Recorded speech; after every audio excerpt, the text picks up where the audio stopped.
evening, everyone, and welcome to our Bible Ponder for this week. I wanted to start a bit of a new series and go back to the beginning of the Bible and just walk through a few important passages and just kind of revisit them a bit. There are bits of the Bible that I think we are almost overly familiar with, in a way in which we talk about them a lot, we reference them a lot, they impact a lot of how we think and how we do other parts of theology and read other parts of the Bible. But we don't sit down and look at them on their own merits quite as much. So for this one this evening, we're going to go all the way back to the book of Genesis, in the beginning of the Bible.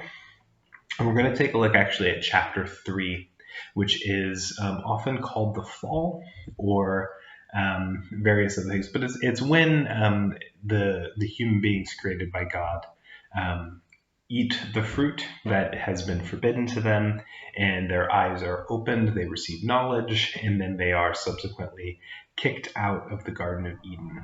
So I'm just going to make a few comments as we go. There's things that I think are really interesting to help us kind of understand and reflect on this passage, its place in the literature, both in terms of the Bible and also its ancient context. And then we'll talk about what kind of implications that will have for the way in which we think about ourselves in our relationship to God. So chapter 3, verse 1. Now the serpent was more crafty than any other wild animal that the Lord God had made. He said to the woman, "Did God say, 'You shall not eat from any tree in the garden'?" The woman said to the serpent, "We may eat of the fruit of the trees of the garden."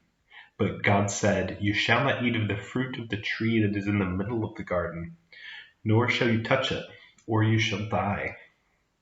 But the serpent said to the woman, "But you will not die, for God knows that when you eat of it, your eyes will be opened, and you will be like God, knowing good and evil."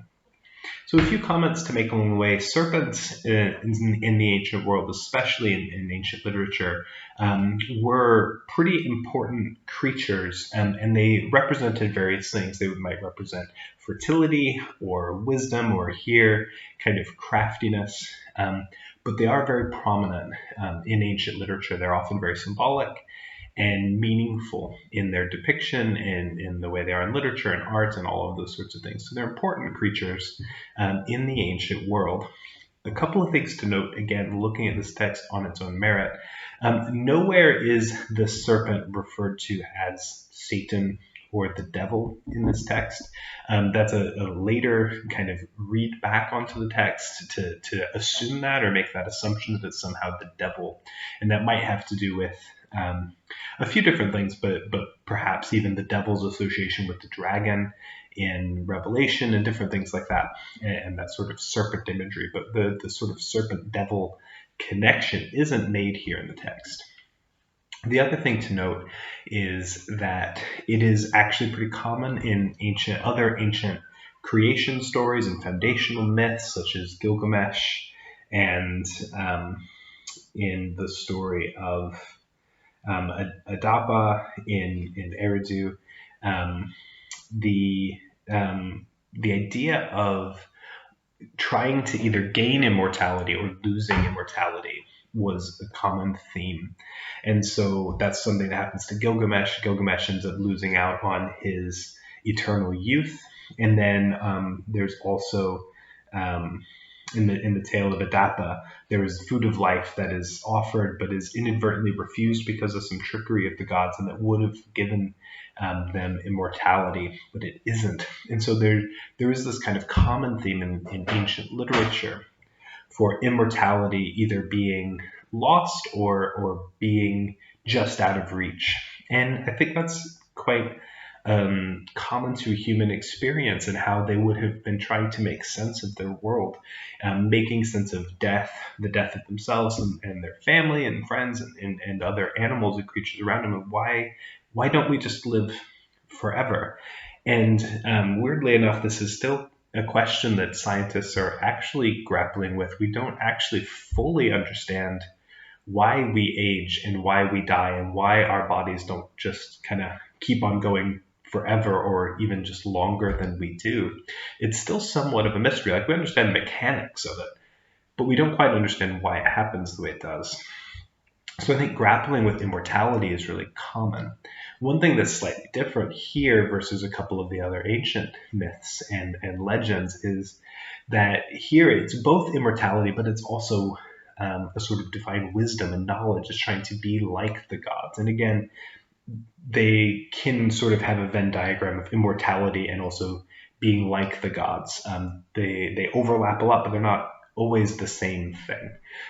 But there is sort of an idea of being like the gods or being like God, and that's what you have here.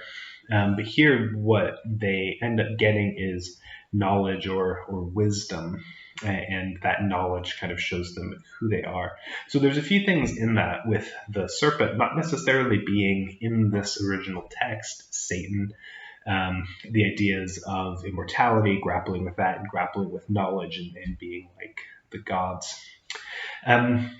Another thing just to kind of note about the textual history of a book like Genesis is it will have been gathered together over a very, very long time, and it probably will have started as oral tradition and stories that were passed down generation to generation and eventually written down, and then eventually other bits of the first 5 books of the Old Testament kind of put together into a sort of unified whole.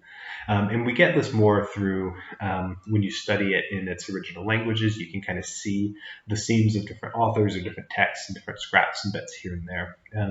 But that's where you can see the sort of oral tradition, these stories that would have been passed down from person to person and from family to family about the origins of things. And this is their particular story of how this all came about, of the history of God making the earth, and then where or why they don't live in the Garden of Eden, why there is death and all of that sort of thing. And then after that, you have obviously their eyes being opened.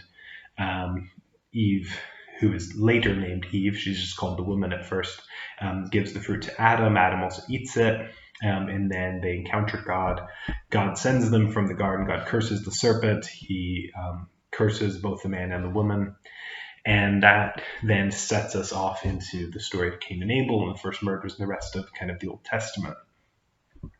One thing to make note of in terms of theology and where this impacts us is sometimes this story is called, is where we get an idea of what's called original sin. So this is something called the first sin, or just where all sorts of sin. Then you get terms like the sin of Adam, and this notion that then comes in later Calvinistic theology in the 16th century, this idea of innate depravity, that we are all, because of the first sin, we are all sort of tainted from birth as human beings because of this.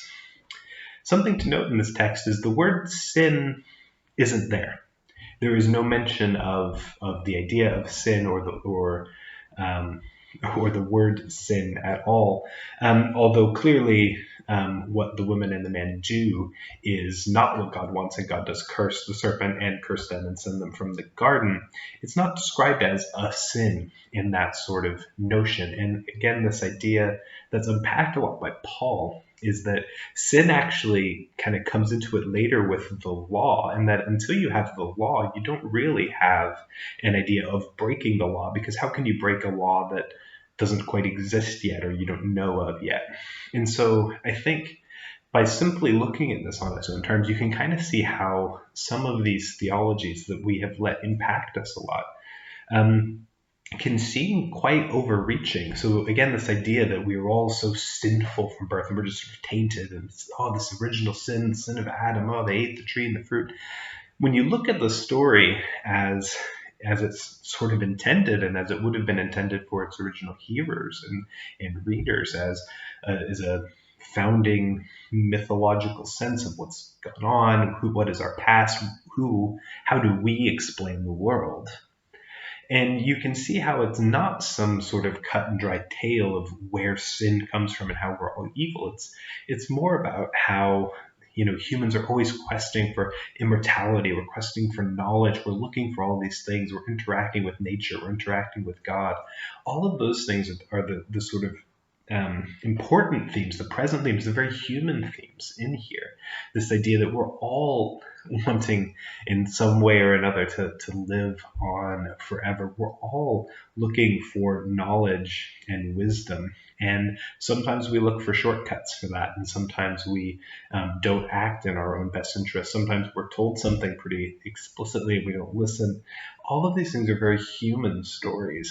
What I don't see in this text is some kind of grand theology of babies that are born throughout all of history, even up to today, being born with some kind of curse of sin to be horrible people.